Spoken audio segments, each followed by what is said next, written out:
আগে চেক করো, তারপরে বিশ্বাস করবা, ঠিক কিনা? তাহলে এখন থেকে একটা কিছু শুনলে বিশ্বাস করবেন।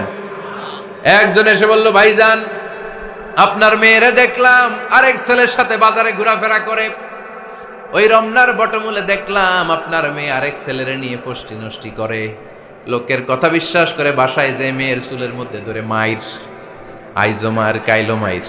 এরকম হইতে পারে না? হয়তো ওই লোক আপনার মেয়ের মতো দেখতে আরেক মেয়েকে দেখছিল। এরকম হয় কিনা সমাজে?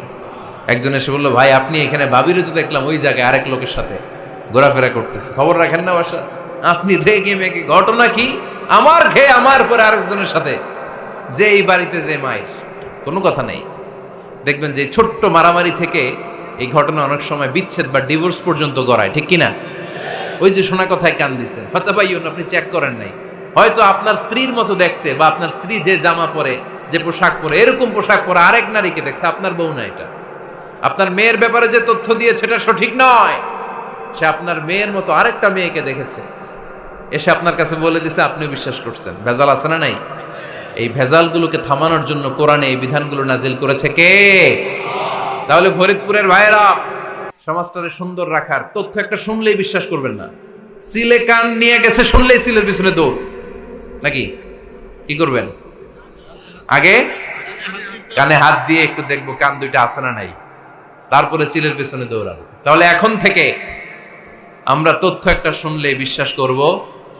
তাহলে কি করবেন? বলতে হবে কি করবেন? যাচাই বাছাই, জাস্টিফিকেশন অফ দ্য নিউজ। কোন নিউজ জাস্টিফিকেশন ছাড়া আমরা প্রচার করব, বিশ্বাস করব, শেয়ার করব না। আল্লাহ বললেন, ইয়া আইয়ুহাল্লাযীনা আমানু লা ইয়াসখার কওমুম মিন কওম। ওহে আমার ঈমানদার বান্দারা, শোনো শোনো, খবরদার কখনো কোনো মুমিন বান্দারে ঠাট্টা করো না, অবজ্ঞা করো না, ঠাট্টা করো না। তার মনে কষ্ট হয় এমন কোনো কথা তারে বলো না। Never scoff of anybody. কাউকে নিয়ে ঠাট্টা করবেন না, তার দেহ নিয়ে, তার আকৃতি নিয়ে, তার বংশ নিয়ে। এক লোকের বাবা ছিল চোর, কিন্তু তার ছেলে অনেক ভালো। আপনি কি তারা বলতে পারবেন তুই চোরের ঘরের চোর? বলতে পারবেন? চুরি করছে বাবা, ওর কি দোষ?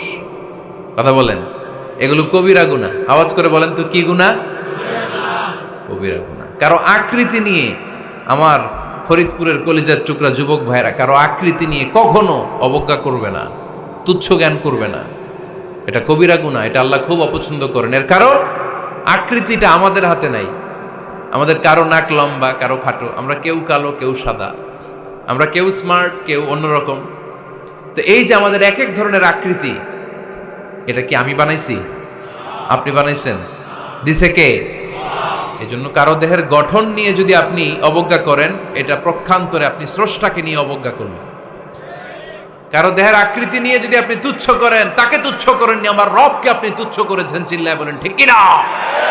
খবরদার, তুই কালু, তুই লম্বু, তুই মোটু, তুই কানা, তুই রোহিঙ্গা,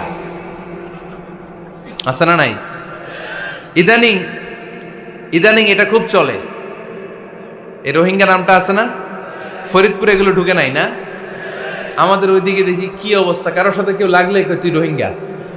কি আশ্চর্য, এই গালি কবে আসলো? হ্যাঁ, অনেক ধরনের গালি। ঢাকায় আর একটা চলে ফইন্নির ভূত, কি বলে? এই এগুলো আগে শুনি নাই আমরা, রিসেন্ট এগুলো বলা শুরু করছে। ফইন্নির ভূত, রোহিঙ্গা না। এগুলো বলে আপনি কাউকে অবজ্ঞা করতে পারবেন?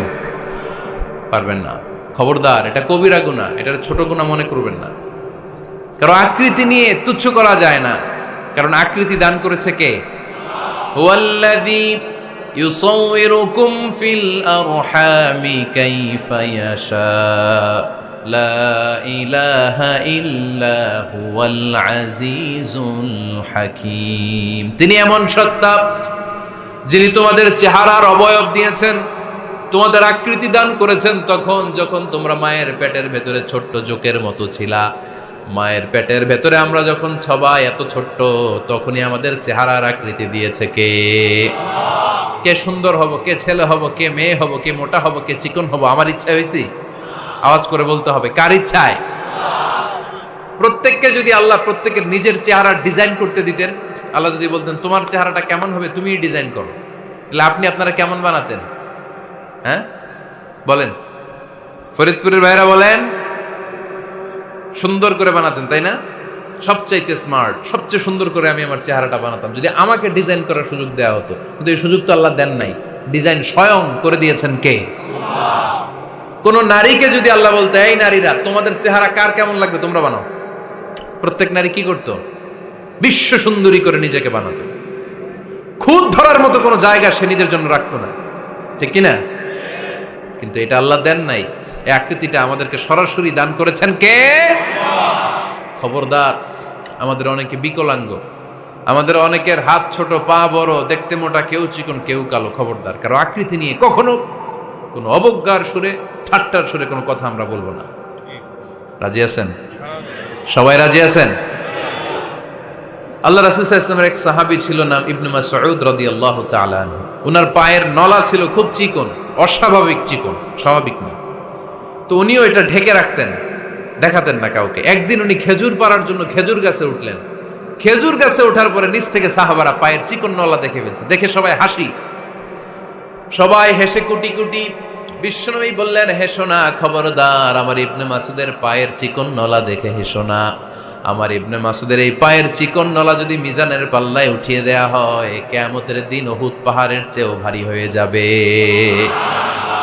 খবরদার, আমার ইবনে মাসুদকে আমার আল্লাহ অনেক পছন্দ করে, তার পা চিকন দেখে তাকে তুচ্ছ করো না।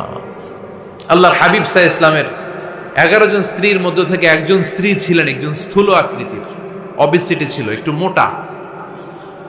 ওনার নাম ছিল সাফিয়া রাদিয়াল্লাহু তাআলা আনহা।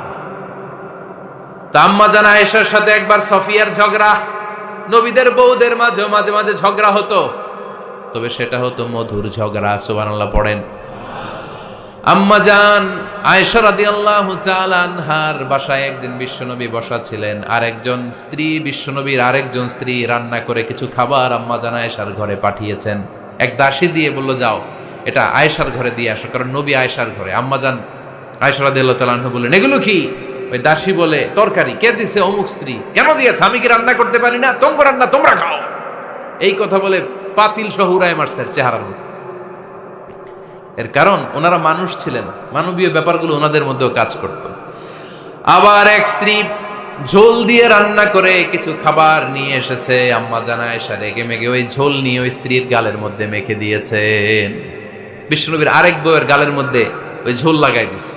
এবার ওই স্ত্রী বিশ্বনবীর কাছে যেয়ে বলে, ইয়া রাসূলুল্লাহ, দেখেন আয়েশারে আপনি বেশি আদর করেন তো, দেখেন কি করে আমাদের সাথে।